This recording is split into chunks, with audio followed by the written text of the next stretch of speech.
What's a problem you see in the collaboration space? And what tips do you have to avoid them? Problem that I see really commonly in collaboration is that people get very excited about it at first.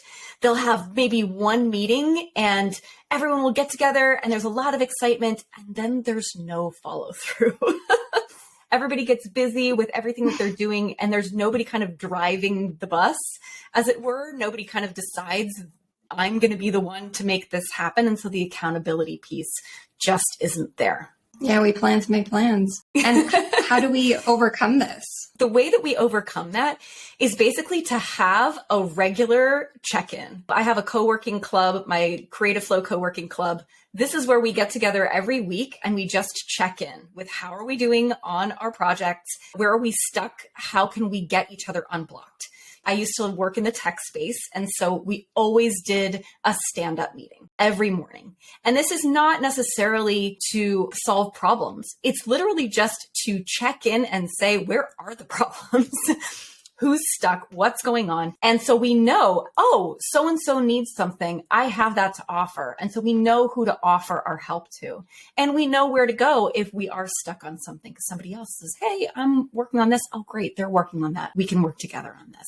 But if we don't have that constant communication, you're going to get busy with other things. You're going to prioritize best for your particular life, not necessarily for the group. But if you have that built in, that you know, oh, okay, every Thursday at 10:30 a.m., I'm going to be talking to these people. You don't worry about it because you know that it's going to happen. Accountability is huge. Huge. All right. My next question is, what's different about the way you collaborate, Adrienne, and how can others implement it? What's different about the way that I collaborate is that I do it like a block party. I try to make it fun. It's not a meeting. I don't think about it as like, the stand-up meeting. Ugh. We're getting together to hang out. Do you remember back in school, you used to spend time like hanging out with your friends? How often do you do that now?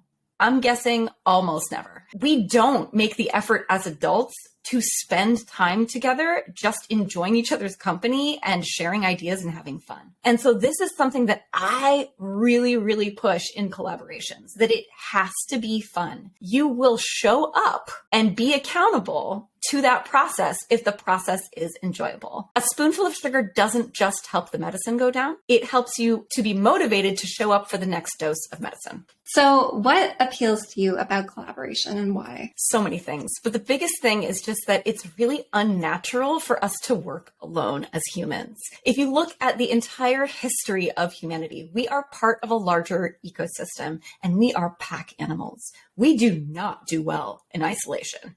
Like going back to caveman days, okay, if you were on your own, you're going to get eaten first. Like, you don't have to be faster than the bear. You just have to be faster than the other guy, right? Like, and if you are on your own without a group, like you are easy pickings. The whole idea of belonging to a group isn't just like a nice to have. That is an essential human need. We need to feel like we belong to a group. It can be difficult to find that group that you actually belong to. Not just the people that you grew up around, not just your family, not just the people you happened to live in the same district as, and so you grew up and went to the same school as those people. The people who value the same things that you value.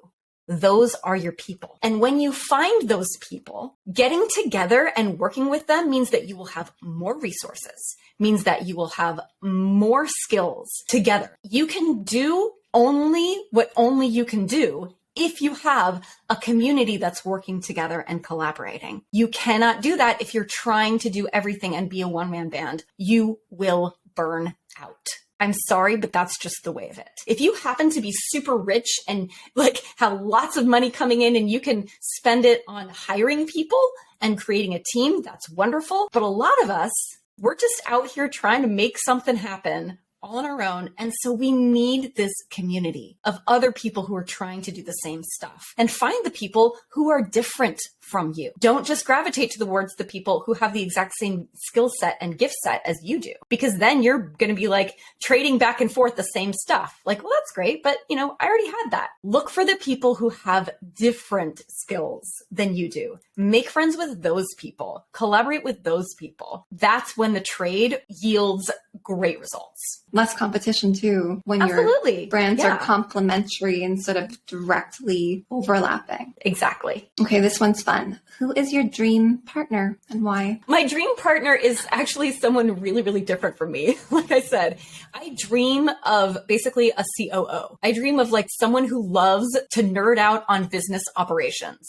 Someone who really loves to be down in the weeds in the details of like, this is how my system works, and like working the system. I dream of someone whose idea of a great Friday night is like creating a beautiful spreadsheet, because that is in no way my skill set. My skills are what most people consider the nice to haves, the soft skills. I'm a people person. I'm a talker. I'm a great communicator. I have that ability to look from really high up and see the shape of something and tell you what I see. I'm really good at helping people come up with their titles. I'm really good at helping people create the shape of their book and figure out what the journey is from here to here. I'm also actually a really good editor, which is more of a detail-oriented thing, but that's really my only detail-oriented skill set. Beyond that, I need other people who are good at catching those little details around me to be like, hey, have you thought about this? Have you tried this? Have you done that? Because I need those people grounding me. I think I'm actually very grounded in terms of energy and emotions. And this is something that I do tend to teach other people, is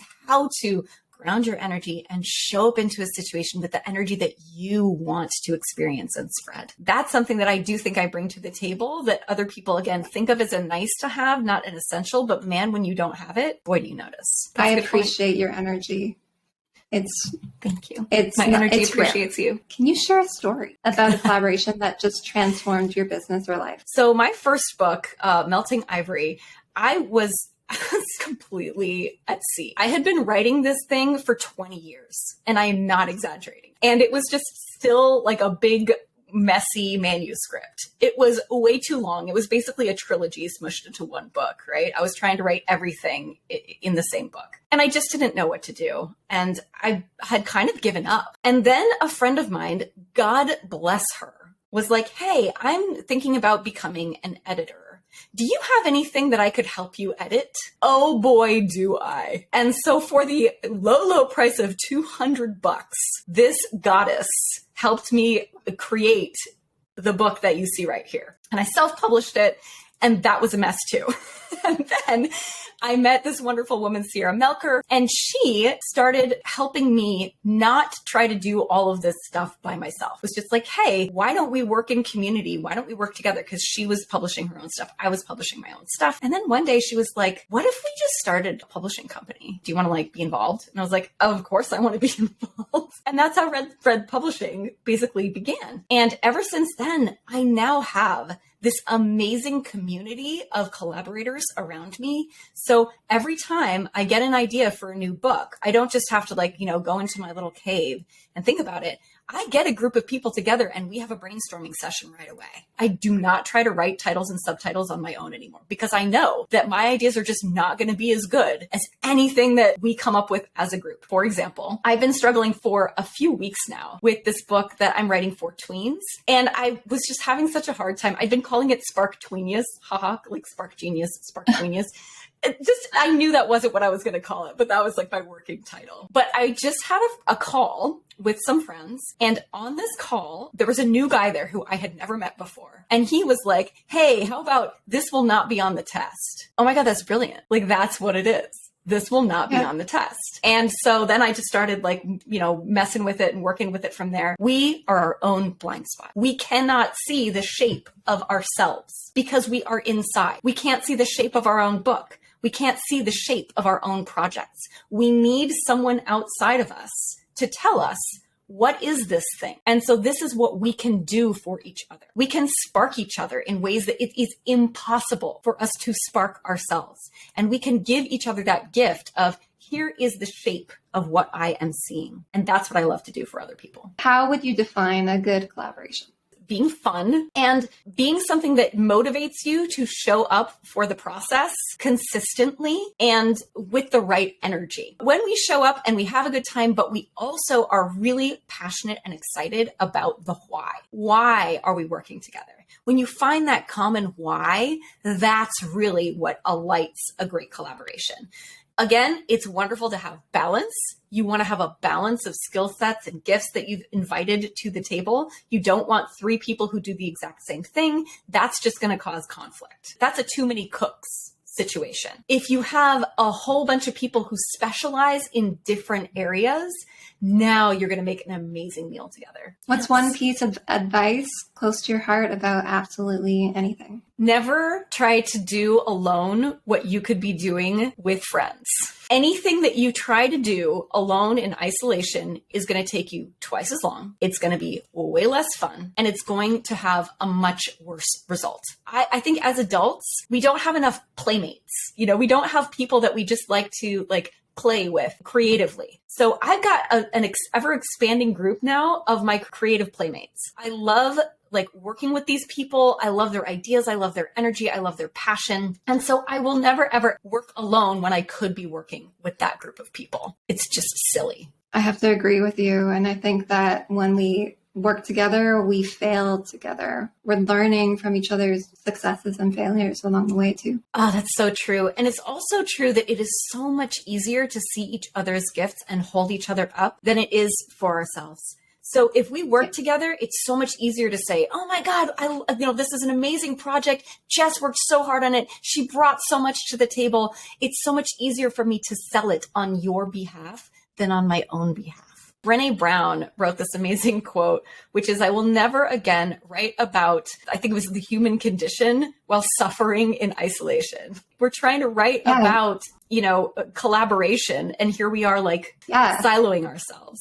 So reach out. There are people out there who don't even know that they want to collaborate with you yet because they haven't had that conversation with you yet. All coin comes from conversation. All creativity comes from conversation. You have to start these conversations in order to get to the goods. What would you say to someone who doesn't know anyone and it's just thinking, I kind of want to reach out to so-and-so, but who am I? Oh, well, who you are is someone who appreciates what they have to offer. And who doesn't want to hear from someone who appreciates them? We all want to be appreciated, especially for the things that we value most in ourselves. So if we have vulnerably put out there some creative output and you say to that person, I love that gift. Thank you. This was a great gift. Who doesn't want a thank you note? Make sure when you're coming to people that you're bringing them an offer, not an ask. If you're coming to them right away and being like, hey, can you do something for me? No. But if you're coming to them right away and saying, hey, I really appreciate what you do. I think it's amazing. Can I talk to you a little bit more about what you do? Nobody doesn't want to be the expert talking about the thing that they love to talk about. To me, podcasting was a no-brainer because you're just like, do you want to talk about yourself? I have so many questions for you. Yes, please. Thank you. It's always so fun and energizing to see you. I appreciate that this. Makes me feel so good. Thank you.